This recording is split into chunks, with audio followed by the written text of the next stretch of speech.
want to place you in someone else's shoes for a moment. It's still early in your career as a pharmacist, and you're so excited by the possibilities of your new job in hospital pharmacy, rushed off your feet but loving every minute. And then, 2 years in, you start to notice changes in your body. There's something wrong.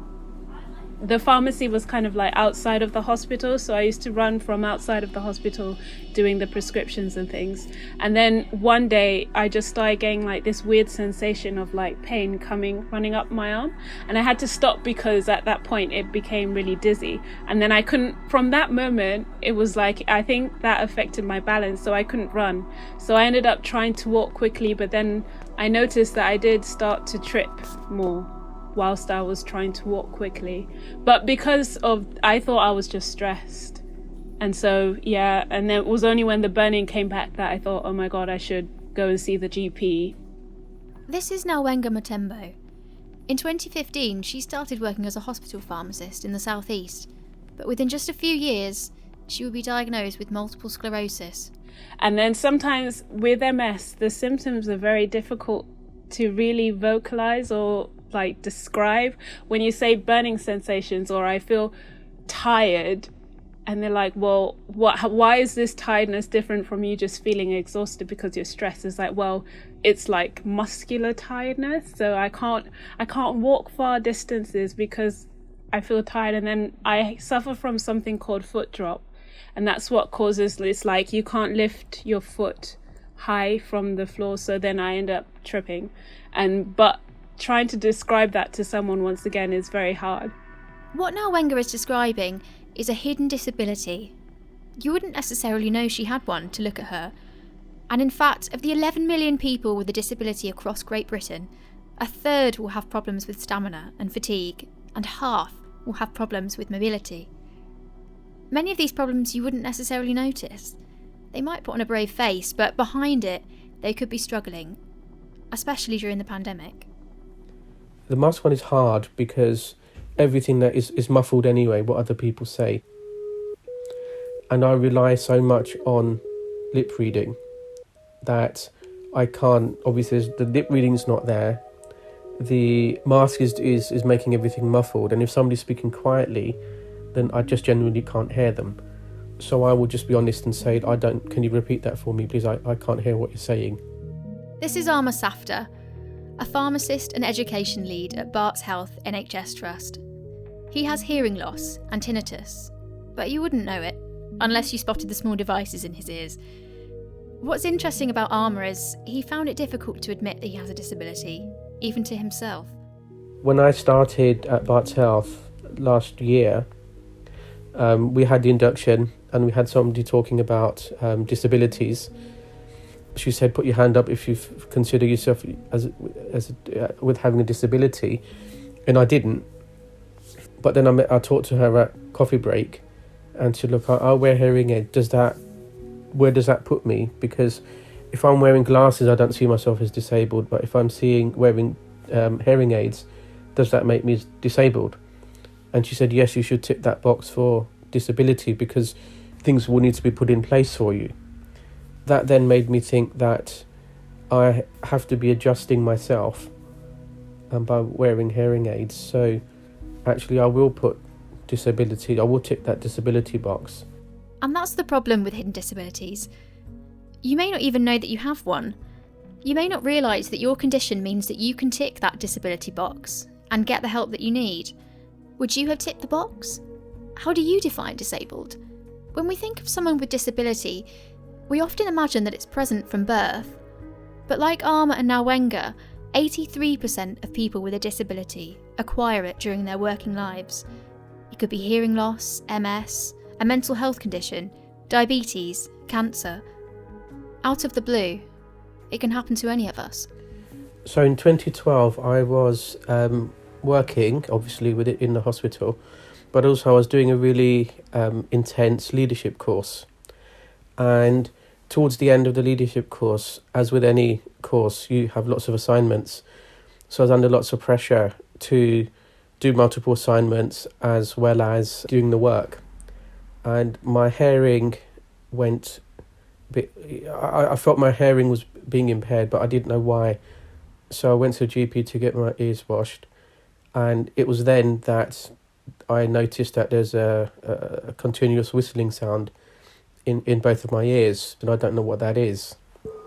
At the time, I didn't think it was... tinnitus wasn't even in my thinking. I then got referred to the hospital, and they also referred me to an MRI, which I'd never done an MRI before, so that was quite scary, sitting in the MRI thing. And then he gave me the all clear from a brain tumour, because a small percentage of people who have tinnitus can have a brain tumour. So at the time, brain tumour was big in my big in my head. It was only 3% out of 100, but I was still petrified when I went to see the doctor. So they made me do some balancing tests and things like that. Close your eyes and walk straight forward, walk back, clap your hands, those sorts of things. And then after that, he said, I think you've got tinnitus, so you need to have hearing aids. So after 5 months, Aamer finally had an answer. But it would take Nalwenga a year and a half to get her diagnosis. And throughout that whole period, she carried on working, with extreme tiredness, dizziness, and burning sensations, all the while her employers none the wiser. I'm a very stubborn person, and when I want to do something, I will do it. So I just went into work and I just tried my best.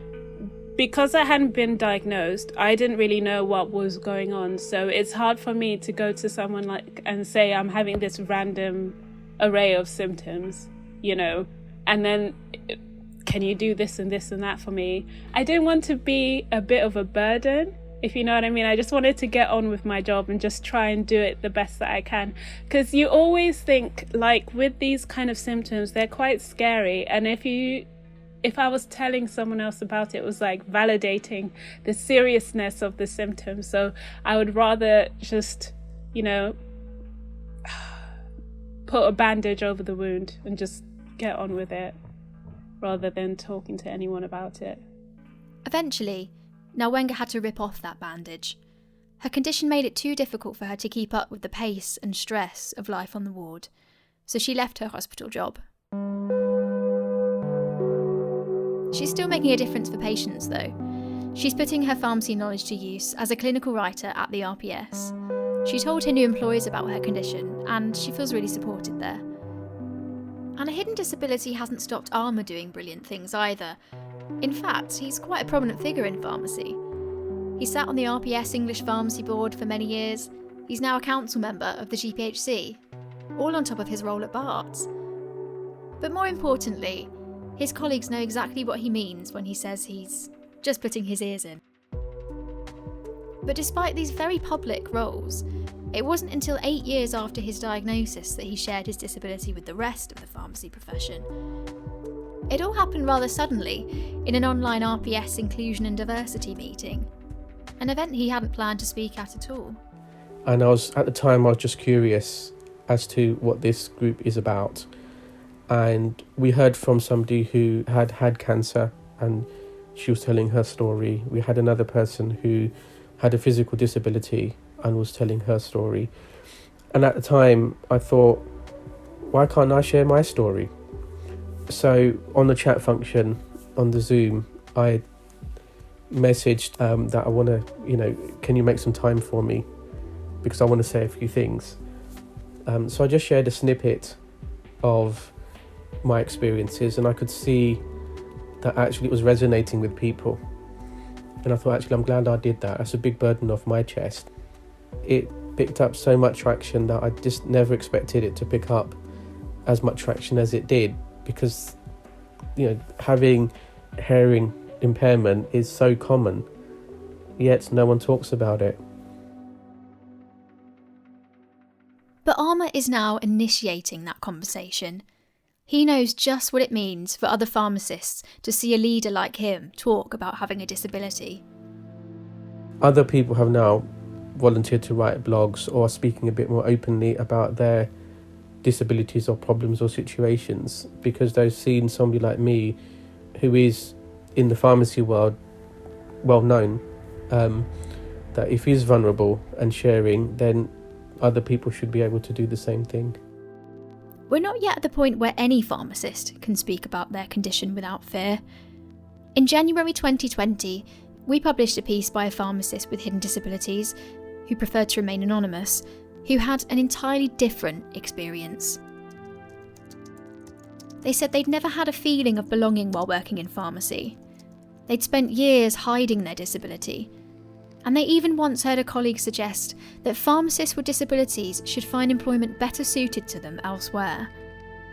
Another point they made was that they thought pharmacy was oblivious to the Equality Act and the social model of disability. This social model says that it's barriers in society that stop people with disabilities from engaging in everyday activities, not the disability itself. The model says workplaces must adapt to accommodate different abilities, and not the other way around. If there is a flight of stairs into a building and you're in a wheelchair, the reason you can't get in the building is not because you're in a wheelchair. The reason you can't get in the building is because there's no ramp. That's Paul, who you'll meet in just a moment. But just to say, as far as supporting patients goes, pharmacy is doing just fine. They can park their car in the accessible parking bay, and they can sit down on a chair while they wait for their prescription. But what about pharmacists? They're expected to stand up all day, often in cramped dispensaries, where taking breaks can be frowned upon. And an RPS survey from November 2019 shows the profession has much more to do to make pharmacy a more welcoming place. 43% of pharmacists believe disability was the biggest barrier to inclusion and diversity within the pharmacy profession, above all other protected characteristics, such as ethnicity or gender. And over half felt that more should be done to support pharmacists with disabilities. I wondered just how many people working in pharmacy had been affected by discrimination. So I caught up with an expert from the Pharmacists Defence Union, a trade union for pharmacists in the UK. Okay, so I'm Paul Day, I'm the director of the PDA. We launched last year a couple of networks based on equality, and one of those was what we're calling the Ability Network, which is for pharmacists with disabilities. And it's striking compared to other networks how, if the Equality Network is around gender or about sexual orientation or about ethnicity, people understand whether or not or where they fit in that. But often many people with disabilities don't appreciate that they've got what is classified as a disability. This sounds just like Aamer. He didn't see himself as disabled either. But if you don't recognise your own disability, how will your employer? Paul describes the discrimination this can leave people open to. The scale ranges from, not re-employing a locum, from not promoting somebody, from petty name calling, and just, disrespectful treatment, to actually just making someone's working life impossible so they end up leaving. A lot of this stuff is quite low key, and perhaps people don't even recognise that they're being discriminated against. Of course, most pharmacy employers want to get the best from their employees. But for those who think getting on the wrong side of a discrimination case amounts to a mere slap wrist, you'd be wrong. In terms of the individual scale, one of the biggest cases we've had was ultimately a payout from a hospital trust of over £200,000 to one of our members. Basically, you had a pharmacist who was working at a hospital trust, had been working there for a while, got a new manager. They had a medical condition, they had Asperger's. The manager then, the way that they managed them was they set them up to fail. Ultimately, they lost their job. They ended up having to do portering, I think, in the same hospital where they'd previously been the pharmacist. And, through court process, ultimately we got that payout for them. But it should never have happened. It's difficult to think just how much of this unfair treatment could be going unreported. And all because victims themselves aren't aware that this kind of treatment, legally, is discrimination. But it's so important to speak up. And Paul tells me what a pharmacist should do if they find themselves in this position. If someone's not sure how to do it and they say, do you know what, I think some of the other team are sort of taking the mickey out of me because I get tired early. Let's just go with that example. And they come to us and we would say, well, how's that manifesting? Let us help you raise that with your manager. Empower someone to go back to their manager. The manager's got their sense about them. They're going to talk to the other team. They don't have to explain their personal business and their personal condition or their diagnosis, but, that person needs breaks. And hopefully that stops it. That's much cheaper for the employer and better for everyone concerned than letting it go through a spiral of negativity. Person gets stressed, there's sick leave, ultimately there's a potential legal case. If there's a legal case, there's all the legal fees, there's the managerial and administrative cost that supports trying to defend yourself in a court. And if it's a public settlement, and therefore what happened is in the public domain, we won't hesitate to warn other people about what sort of employers are out there. So your reputation's going to be in shreds as well if you treat people badly, because we want to make sure you don't do it to someone else. So, it's much, much better to talk about things early, to talk about things, listen and to actually try and make sure that you're getting the best out of people. Because that's the other thing, is if someone is being mistreated at work, it is unlikely that their work is going to be focused and of the best standard because they've got all this going on. But our anonymous pharmacists never got to show their best. I thought back to what they told me. Pharmacy is oblivious to the Equality Act, they said. Did their employer break the law? For over 10 years now, the Equality Act has legally required employers to make what are known as reasonable adjustments for their employees, changes to their environment or their role that can make things easier for them. Changes to targets, physical adjustments, to say a stool to lean against, or breaks. It can be about hours. It can be about job content. And in a community pharmacy, it's hard. You've got one pharmacist. But if we think of our members, which of course are all across pharmacy, if they're in hospitals, if there's a particular thing, let's say walking around the wards is something that causes someone a problem because they lose their mobility, well, could you readjust the workload amongst the pharmacy team so that person actually only ever works in the pharmacy? So the work still gets done, others just do a bit more of the ward work, and the individual does none of the ward work, and therefore it doesn't affect themselves in that sense. So, you can go as far as you go, and the law requires the employer to be reasonable. This is not my opinion, this is the law. It's also good business sense, because why do you want to distract your employees from doing the best job they can for you by mistreating them? Exactly.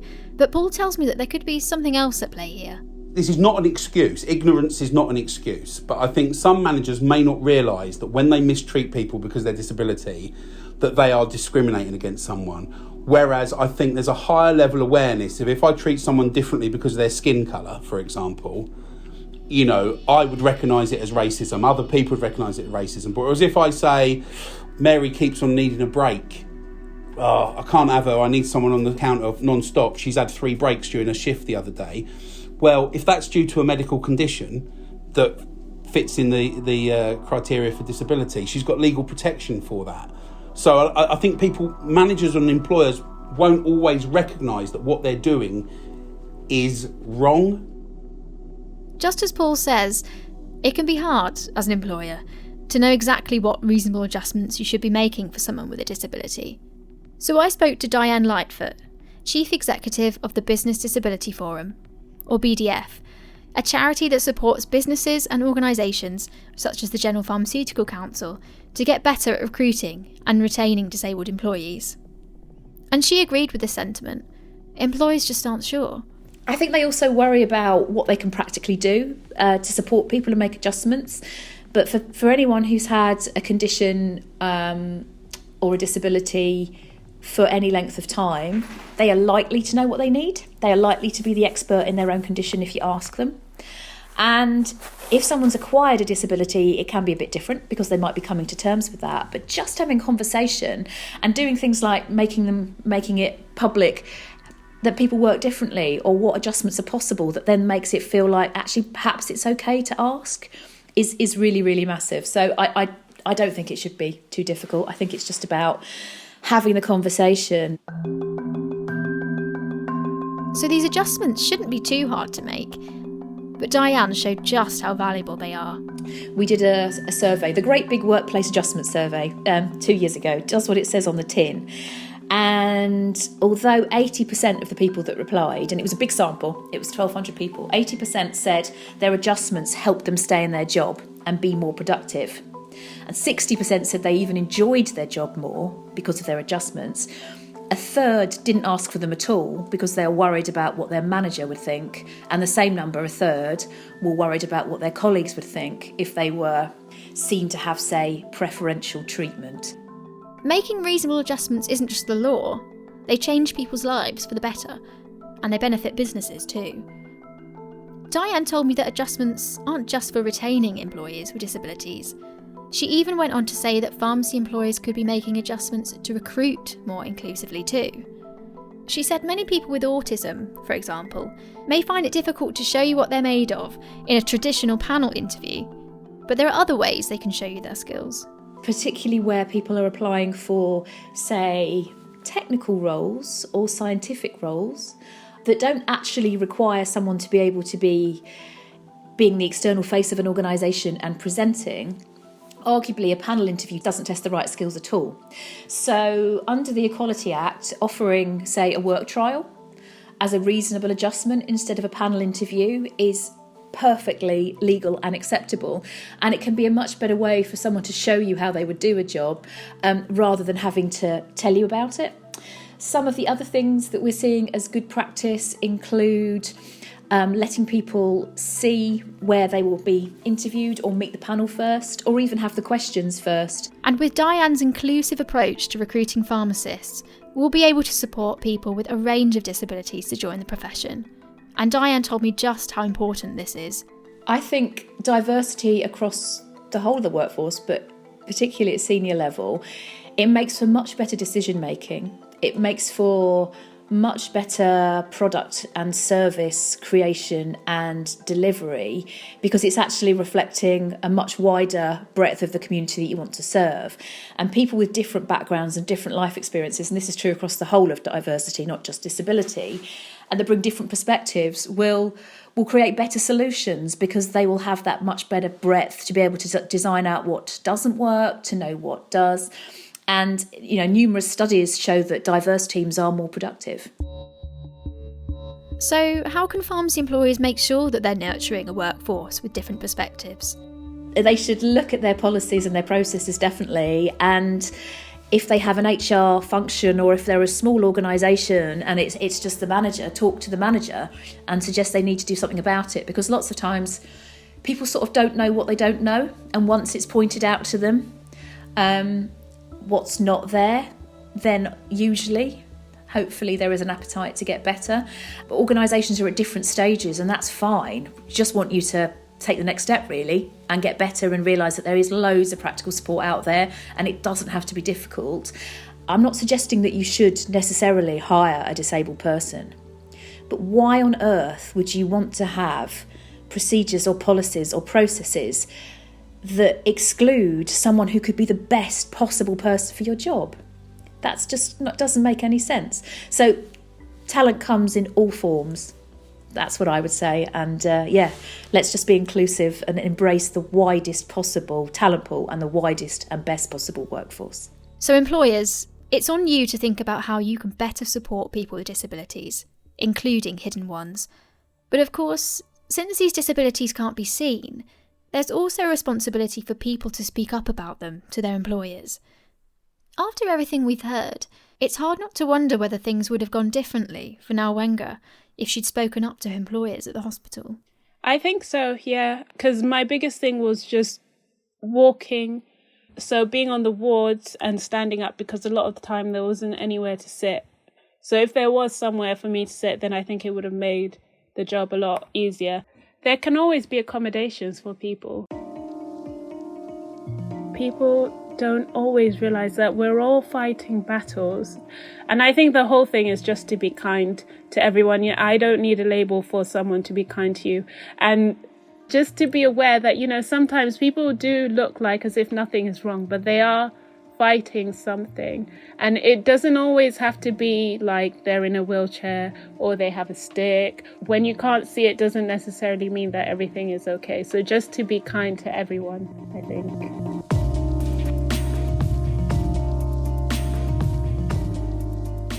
Thank you so much for joining me today. We at the PJ Pod really appreciate your support for our journalism. If you like what you heard and want to hear more, hit like and subscribe wherever you access your podcasts. The PJ Pod is brought to you by the Pharmaceutical Journal, the official journal of the Royal Pharmaceutical Society. If you'd like to talk about the issues raised in this episode, why not join the RPS's group for action in belonging, culture and diversity? Just search RPS ABCD to find out more.